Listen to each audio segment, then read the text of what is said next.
All right, we have TCU head coach Mark Campbell following today's win over Army. We'll start with an opening statement from the head coach and then open it up for questions. Well, really proud of our group tonight. I thought this was the best 40 minutes of basketball we've played so far this season, and they were really focused from the tip, and they finished it all the way till the end. And so just really proud of their effort and their growth, and against the Army team that competes and plays hard. And I thought we were very balanced tonight. Sedona, Madison, Jaden, that triangle tonight just did a tremendous job of taking what they were giving us. And so thankful to be 5-0 right now. Last game, Incarnate Word closes the game on a 12-0 run. Tonight, y'all closed the game on an 8-0 run. Was the message to the team going in to close out and finish strong? Absolutely. You guys, this is only game 5 with a group that's just learning to play together. And so over the course of the game, you want to get off to a great start, and there's a certain focus that those starters need to have. And at the end of a game, regardless of what combinations in there, of finishing the game right and not worrying about what the scoreboard is. And tonight, I think that group did a great job offensively and defensively finishing the game right. And so before, in our pregame talk, we talked about let's put together 40 good minutes of basketball tonight. And there's still stuff we got to grow on and work on. But this was our best 40 minutes of basketball this year. You mentioned this team's still kind of learning to play together. Madison and Jaden both had 9 assists. I mean, just talk about them getting comfortable working with Sedona and just the growth that's been there. Yeah. This team will Army, they defensively really get after you, and they want to pick up full court and pressure the ball. And so this game, you didn't run many plays, you didn't run many sets. They force you to just play basketball, and they force you to play fast. And so with Jaden and Madison, those kids have earned our trust to, all right, let's go, let's play. If that's what the game's going to be tonight, and I think their 9 assists each showed that they're capable of doing that and making great decisions. And I would call those 2 kids, they're our primary playmakers. And tonight, I think it showed why, that they have the ability to score and to create. So proud of those 2. On Wednesday, you talked about wanting to see a little bit better effort, especially on the defensive boards. How did you feel the team did today in that area? Yeah, we were locked in. This team, Army, crashes 4 players on every shot, and so one of our keys to the game was being locked in and boxing out and dominating on the glass. I didn't see the final numbers. We ended up winning the rebounding battle against a team that crashes hard, so I'm proud of our kids for doing that. You could tell they were focused and locked in, but to win and be really, really good, you got to rebound at a high level, and that's something we're going to continue to work on throughout the season. Sedona had 16 of those rebounds and another double-double for her. Talk about how she's grown. Man, we're waking up a sleeping giant. I mean, Sedona had a year off, and she's only 5 games into the season, but she had her career high last game and scored 26, and then she had 33 and 16 tonight. And so I think it's a combination of Sedona's focus and getting comfortable after having a year off, and then our team is learning how to make sure she gets her touches and making sure she gets the ball where she is tough to guard. And so, and then that comes in a lot of ways. It comes from our pick and roll action, and it also comes from her post ups. And so, between her and our team, they're starting to really figure out how to play together. 33 points for Sedona. Can you just talk about the efficiency from her, 12 and 19 from the field today? Yeah. Sedona has this incredible basketball IQ. She truly does, and she's so skilled and talented, and we're using her. I call it playing through the post, where she is going to touch the ball for us, and whether she scores or passes, she's impacting the game. And with Sedona, even when she doesn't touch the ball, I don't know if you guys saw, but they were fronting. That's their defensive scheme. Well, if you front and you got to have someone on the backside, well, then that gave us skip passes. And we got a lot of clean looks and attack closeout. So even when Sedona isn't touching the ball, she's impacting the game. But she's one of the best centers in college basketball, period.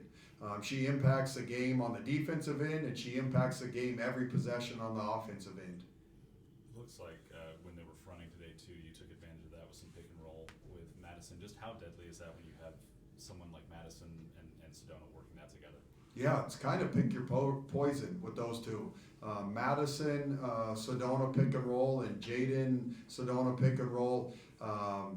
Your defensive scheme, it has to be really dialed in to handle those guys in those actions. And so Madison's just such a unique scoring threat from the perimeter, and her shooting ability. There can't be many shooters in college basketball better. And so it distorts the defense because you got to make sure you get out to her, and it opens things up for Sedona, and vice versa. Sedona's such a threat down low that it opens things up for our perimeter players. And I don't know how many threes we hit, but I know heading into this game we're leading the country in threes made. You talk about Jaden. It seems like she really made a concerted effort to drive the ball to the rim today. You just talk about her effort today. Yeah, Jaden is one, so athletic and fast and explosive, and has elite vision. And so they wanted to pick up full court and pressure and play that game. And so that allows Jaden to, you kind of turn her loose. Again, we hardly ran any plays today. Today it was just playing basketball. And Jaden is as good a point guard as anybody in the country if you want to pressure her and allow her to drive and kick and create. And so she made great plays all over the court for us today. You talked a little bit about Madison's perimeter shooting, and 15 attempts today, and most of them were pretty good open looks. Is that a testament to the rest of the team's shooting ability that she's still able to get open looks when people are preparing for her? Yeah, it's with our spacing and the 4 out, and there's shooters everywhere all over the court. Like, great point. She got 15 threes, and I would say 15 great looks. She went 7 for 15. I'd say she's off. But we'll take Madison all 15 threes. If that's what a team's going to give her, we'll take that all night. You talk about the depth on this team's a little short. You lose Tara there at the end of the first quarter. Do you expect that to be something serious? I'll go meet with the training staff once we finish up here. My guess is no, probably just landed hard. And it's gonna be a little sore and tender, but I haven't heard from the training staff yet, so I know she was back on the bench in the second half, and but it gave some other kids some great opportunity. Really proud of Vic, who came in there and in 8 minutes played some good basketball, made some great plays, and Vic works her butt off in practice every day and loves the game of basketball, and so it was neat that she got an opportunity to get out there and compete. About the pressure your offense applies on opposing teams. I think this is the second game in a row where you forced multiple players to foul out on the opposing team. Yeah. Offensively, I think we have all the tools to be a juggernaut, and there's just such good balance with playmakers, with shooting, with a true inside presence, but a lot of our baskets, I think heading into this game, 70% of our field goals on the season were assisted. And so this is a very talented, explosive offensive group that shares the ball and plays the game the right way and kind of just takes what the defense gives them. And so just really proud of them and how they played today. First time on the road coming up this week in season. Obviously, you guys had the international trip in the preseason. How much does that help you now preparing for your first road trip of the year? First of all, I love your Big Sky Conference hoodie. That's did you wear that for me, or is that coincidence? It was coincidence, but we'll say it's for you. I love it. So we're about to hit the road, and I think our group's ready for that. I'm thankful that we got 5 home games to work through some of the kinks and be in front of our home crowd. By the way, the crowd's been great. It's just growing each game. Rest of Fort Worth needs to get out here and see these ladies come and hoop and compete. And so we're going to head to Florida and go play in a Thanksgiving tournament against 2 good teams, UTEP and Nebraska. And just that whole experience, live in the hotel, have your meals on the road, and work through that. This group's ready for that challenge. So I'm excited to go on the road trip with them and see what we can do in Florida. You spending Thanksgiving on the road, will y'all do something special with the team to kind of celebrate the occasion? Yeah, absolutely. Road trips are great team bonding opportunities, and for this new group, it's a great opportunity for us to go and spend time together. We'll have a Thanksgiving dinner that we're going to put together for our team, and that's just, it's part of the journey. And we're just in the beginning of our journey as a group. And so this road trip, it's basketball, competing on the road. It's also a team bonding opportunity. And so this will be great for us. We're ready for it. I can't wait to get there. Speaking of the Thanksgiving spread, what's one side you have to have and what's one you can do without? Oh, I'm a sucker for the sweet potato, Okay. man. And I also like, this one's not very healthy, but mashed potatoes and gravy. There you go. So those two I'm a sucker for, and I'll throw one more in, the pumpkin pie. Okay. I might have more than one slice each sitting. Are you a stuffing or a dressing guy? I'm a stuffing guy. Yep. I'm not picky with what I eat though. I can eat. You know, just a broad question about the Big 12. The Big 12's really been showing out conference-wide. You just talk about the strength of league play so far through the first 5 games of I non-conference. mean, man, it's awesome for our league to be doing what it's doing. I know earlier in the week Baylor had a great win against Utah. Kansas State goes into Iowa and gets a great win. And the league, I mean, there hasn't been many non-conference losses as a league, and so this league's loaded. It's deep, and it's scary. It's there's some good teams that we have up ahead, but I'm not really worried on that. You keep track of the league because you want the league to do well because that gives our league more opportunities to earn spots in the NCAA tournament. And so right now our league's handling their business in the non-conference, and it's fun to root for them. And but right now, just continue to focus on our non-conference schedule. I just know our team has so far to continue to grow, and so many things we need to work on and improve. And so we're just taking it a game by game. But I'm proud of the league and what we're doing. You mentioned you guys still have some things to work on. What's maybe one of those things you're going to look at on this upcoming road trip? Yeah, getting off to a great start.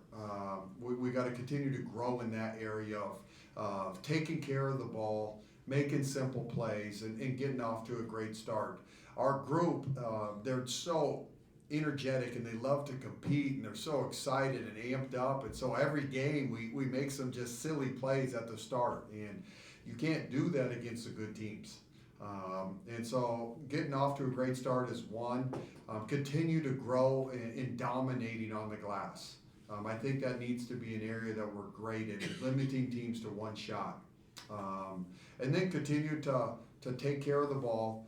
As explosive as we are offensively, I think one of our Achilles heel is shooting ourselves in the foot. And so don't turn it over, take care of the ball, get good shots. And so we're just going to continue chipping away at each of those areas. You know, you talk about getting off to great starts. How much of an advantage is it for y'all knowing that from the first tip, it's pretty much automatic, y'all are going to control that opening possession? Yeah, Sedona, not many people are beating Sedona on a jump ball, and so it is an advantage to know that, all right, here's our first action, and this is how we're going to attack a team, and it allows our kids to know what we're going to run that first play. And then you just try to do that, and then it leads to a defensive possession, and then the box outs, and it just snowballs. And so, but Sedona helps us in every area of the game, starting with the jump ball. 12 steals tonight, 23 fast break points as well. Is that an aspect of the game that you really are wanting to emphasize moving forward? Yeah, we got to be active defensively. We want to be active defensively, and we want to play fast. And so you got to get stops, though. But we have been emphasizing tips, deflections. Agnes did a heck of a job getting some tips, deflections that led to transition, easy buckets. And so that's an area we want to play fast. And in order to do that, you got to get stops, and we're growing in that area. But tips and deflections tonight, I think it was as good as we've done this season so far, and it led to a lot of easy buckets. Just quickly back to y'all going on the road, you're going to play UTEP first and then Nebraska. Can you just sum up what you expect to see from both of those teams? Well, it's a quick turnaround. So you're going to play UTEP, and then you're going to get a day rest and cover a scout, and then you're going to turn around and play Nebraska, which is a great team, great program. And they've been good for quite a while. And so 2 good opponents. We know both staffs really well. Their teams are going to be locked in and coached well. UTEP, their staff is brand new, just like ours. They built a big-time program at UTEP, and they went to Wichita State and then came back. And so I know those guys will be ready and locked in. And then Nebraska's been an NCAA tournament team, a top 25 team. It'll be fun. We get to play one of our former players, Jazz Shelley, who's their leader and best player. So it'll be fun to see her and compete against her. And she's one of the best guards in college basketball, period. She's an elite level shooter, playmaker, winner. So we got 2 tough games, and we'll prepare for UTEP first, and then we'll take that one day and get ready for Nebraska. Can you talk about how important it was to get someone like Agnes and just her impact on today's game? 4 blocks, 3 steals. Agnes is the backbone of TCU women's basketball. The stat sheet does not quantify what Agnes does for our team. She is literally the last kid after practice every day getting up shots. She is a selfless, humble warrior that brings it every single night with an unbelievable attitude. And so she's the kid. She is the rock of our program, and people feed off her. And so every night on our scout, there's someone that Agnes is going to eliminate. And she's so versatile. It doesn't matter if it's a 1 or a 4, she can guard all of them. But Chavi, my associate head coach, at pregame every time, his favorite thing to say is, well, they're going to get to know Agnes tonight. And so just proud of her. And she impacts the game in so many areas. Like Sedona, Agnes impacts the game on both sides of the court. And she is an elite offensive rebounder. And so truly, she's the backbone of our program. It has been a rock from day one, and so very thankful to have her now, but we get her for another year. Yeah. Una's kind of had a slow start to the year. What's some things y'all can do to try to get her going? Yeah, Una's, again, she played in the Big West, and so it's a big jump up, and Una's used to being the best player. Una led Fullerton in scoring and assists and minutes, and so now you're playing with some other great players. And so it takes time, which it's not just Una, our whole team, to work through the kinks of really playing good basketball together. And Una loves the game of basketball. Una has an elite work ethic and is a great competitor. And so that's what I mean by we're only 5 games into this journey together, and there's all these parts and personalities that you're getting to blend together. And so we're not even close to playing high-level basketball or maxing out what this group can do yet. That's a long ways down the road. What has your message been to Una over the first couple weeks? Yeah, to be a playmaker. We want all our guards to be aggressive, to be confident, to be in attack mode. And so Jaden and Madison and Una, those 3 all know that they're playmakers for us. And so there's one ball, so not everybody can make a play every time down court. And that's what these kids deserve so much credit because they all came from different programs. They all are really gifted and talented in their own ways, but they've set aside their personal egos to play team basketball. And what they're doing is rare and hard to do, is come together and be unselfish, take great shots, and be joyful for each other. But they did it again tonight. 70% of our baskets have been assisted on the season, and tonight they have 24 assists on 32 made field goals. And so I have no doubt she's going to continue to grow and get comfortable. But that's just part of the process. Anything else for Coach?